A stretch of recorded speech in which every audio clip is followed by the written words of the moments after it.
Hola, muy buenas tengan ustedes de arquitectura del siglo XVI, XVII, XVIII y XIX. Espero que les guste y les sirva de ayuda. Arquitectura plateresca y a la manera de un orfebre, fue un movimiento artístico, especialmente arquitectónico, desarrollado en España que apareció entre el gótico tardío y el renacimiento temprano a fines del siglo XV, y se extendió durante los próximos 2 siglos. Es una modificación de los conceptos espaciales góticos y una mezcla ecléctica de componentes decorativos mudéjares, flamígeros góticos y lombardos, así como elementos renacentistas de origen toscano.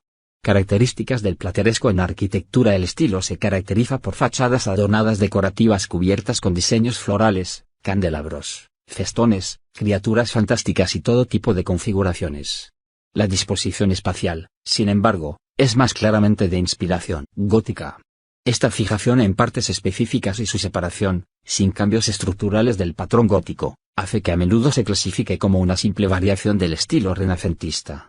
En Nueva España, el plateresco adquirió su propia configuración, aferrándose estrechamente a su herencia mudéjar y mezclándose con las influencias de los nativos americanos. El plateresco utilizó una gran cantidad de materiales, placas de oro en crestas y techos, jarrones, etc. Hay evidencia de más obras policromas al final del primer tercio del siglo XVI, cuando aparecieron crestas heráldicas de procedencia histórica y largas balaustradas, para mencionar un tipo de decoración menos ocupada.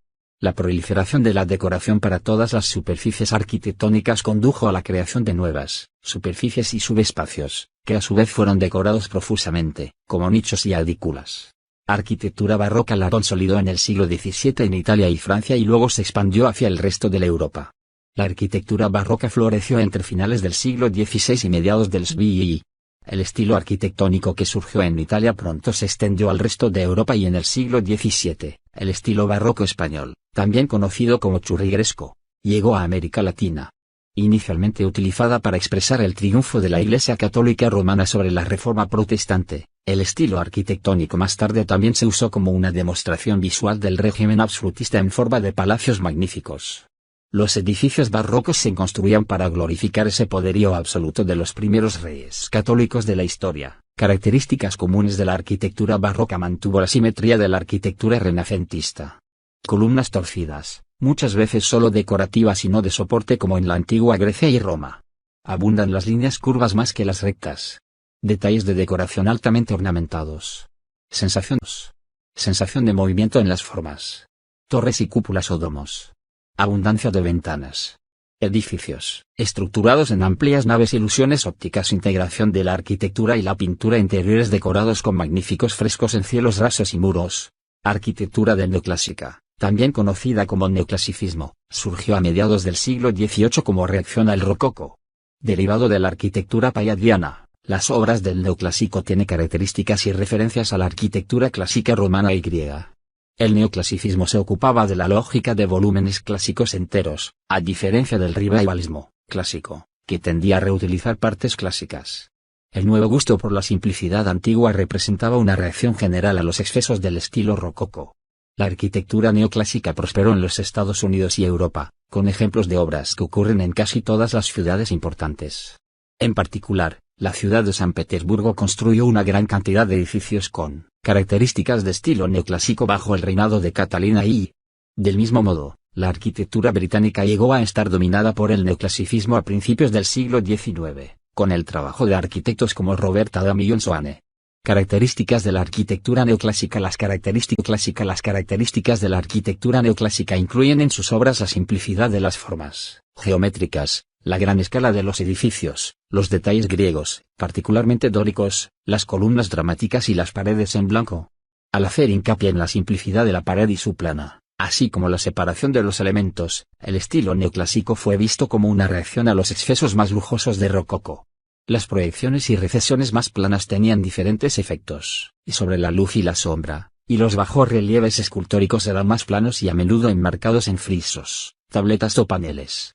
Estas y otras características individuales fueron aisladas y completas en sí mismas, en lugar de integrarse con otras características. Arquitectura rococó-barroco. El reinado de Luis XVI de Francia fue testigo de cambios sobre el estilo barroco anterior de la corte de Luis XVI y el surgimiento de un estilo más decorativo, conocido como arte rococó. El término surge de una amalgama entre rocailla, que significa roca, y coquillaje, motivo ornamental de una concha, que refleja la abundancia de formas, fluidas curvas. La arquitectura rococó fue defendida por Nicolas Pineau, que se asoció Jules Hardouin-Mansart en el diseño de interiores para el CHA con acento circunflejo Teau de Marly. A diferencia de otros grandes movimientos arquitectónicos, como el románico, el gótico o el barroco, el rococó estaba realmente preocupado por el diseño de interiores. Esto fue debido a que surgió y se mantuvo centrado en Francia, donde los clientes ricos estaban dispuestos a reconstruir casas y palacios a la usanza del Palacio de Versalles, prefiriendo en lugar de remodelar sus châteaux, remodelar su interior. El estilo rococó era demasiado caprichoso y alegre para los exteriores de los edificios religiosos y civiles. Como resultado de ello, los arquitectos del rococó en cuanto al diseño de interiores, se limitaron a la creación de salas con elaboradas decoraciones, cuyas yeserías, murales, tapices, muebles, espejos, porcelanas, sedas, chinesca y otros adornos presentan al visitante una experiencia estética completa, una obra de arte total, pero difícilmente de la arquitectura.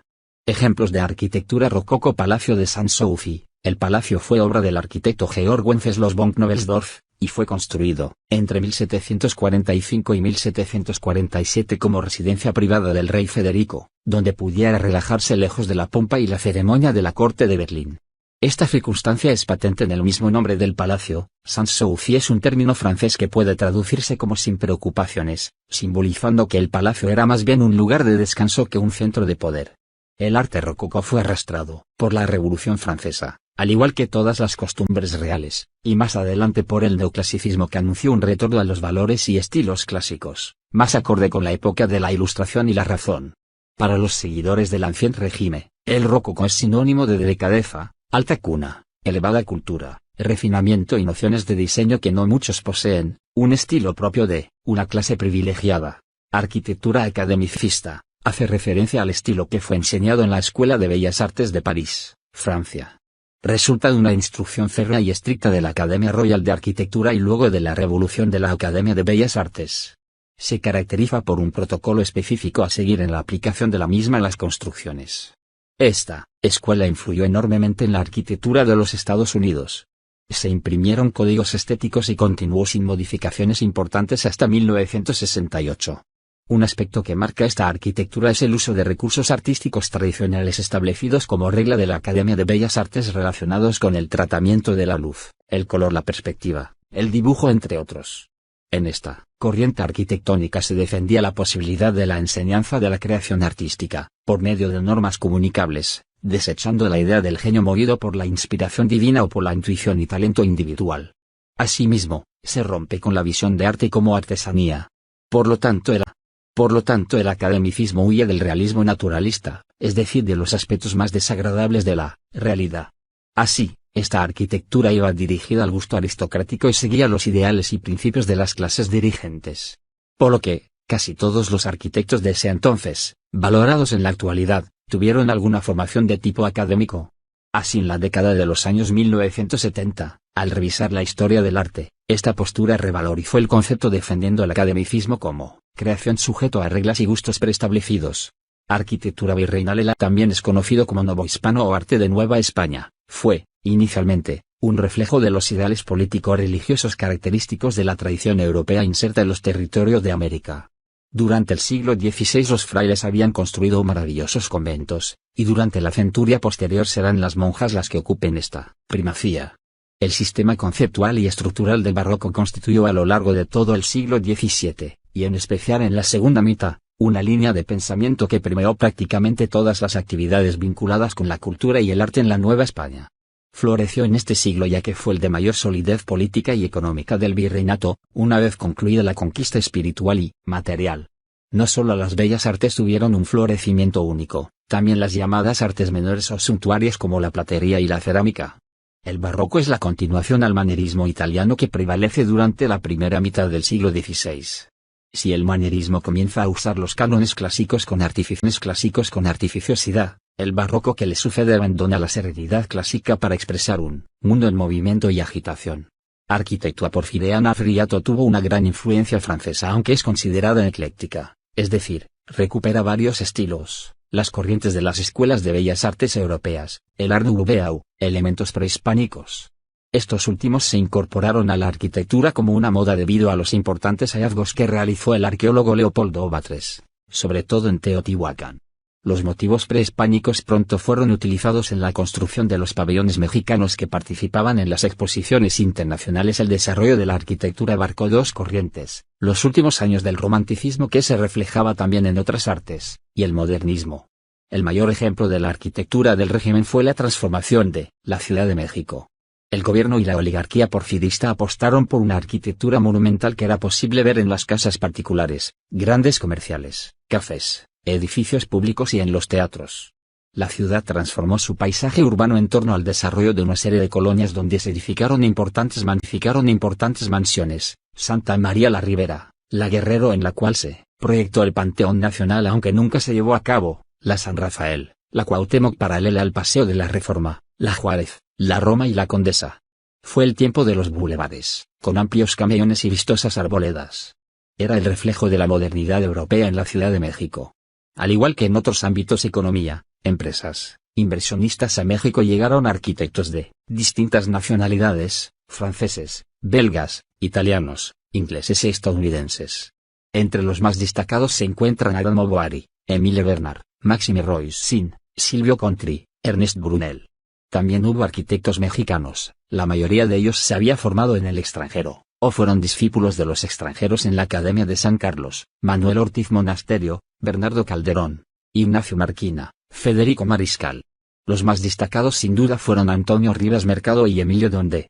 Las obras más representativas del periodo son la Casa Boquer, 1898, y la Mutua, 1900, de los arquitectos Lemos y Cordes, el edificio de la Secretaría de Comunicaciones, 1906, de Silvio Contri, edificado en el predio donde se encontraba el antiguo Hospital de San Andrés frente al Palacio de Minería, el nuevo Teatro Nacional, Palacio de Bellas Artes, 1902-1934, iniciado por Adamo Boari aunque su construcción se extendió hasta los años 30 por la Revolución Mexicana y fue concluido por Federico Mariscal, también de Boari, el Palacio Postal, 1907, el Templo de San Felipe de Jesús, 1897, obra de Emilio Donde, la Cámara de Diputados de Donceles, hoy Asamblea de Representantes, 1911, del arquitecto Mauricio Campos, el Templo del Buen Tono del ingeniero Miguel Ángel de Quevedo, la Columna de la Independencia de Antonio Rivas Mercado, 1910, y la estructura inconclusa del Palacio Legislativo del arquitecto Émile Bernard,